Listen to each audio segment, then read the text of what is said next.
Est-ce qu'on peut aujourd'hui sauver l'agriculture française sans ruiner la planète, selon vous? Bien sûr. Et ne pas sauver l'agriculture française, c'est ruiner la planète. La vérité, c'est que l'agriculture française, aujourd'hui, elle est en danger de mort. Et elle est en danger de mort d'abord parce que, justement, les normes européennes en particulier, mais aussi la manière dont la France les applique avec une surtransposition permanente, sont le signe d'une espèce de myopie étrange de l'Europe à l'égard de la question climatique et de la question environnementale.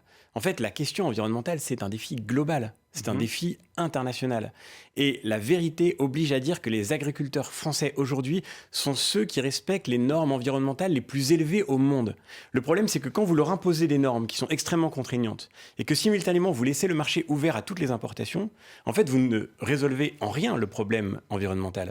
Vous êtes juste en train de détruire Alors, on votre sent quand même une agriculture. inflexion du discours, puisque Emmanuel Macron dit on n'appliquera pas les accords de libre-échange s'il n'y a pas une clause de réciprocité, ou en tout cas, si on ne fait pas mieux quand on importe que ce qu'on impose aux agriculteurs français. là, Est-ce que vous notez ce changement ou pas? J'ai une vraie question à poser à Emmanuel Macron. Quelle est la ligne exacte du gouvernement sur ce sujet?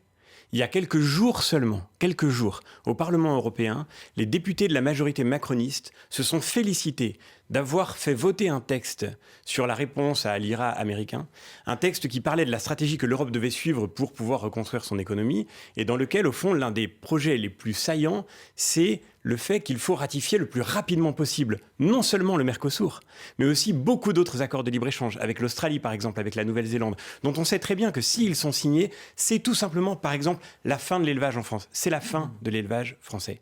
On a déjà perdu 100 000 exploitations agricoles en 10 ans en France.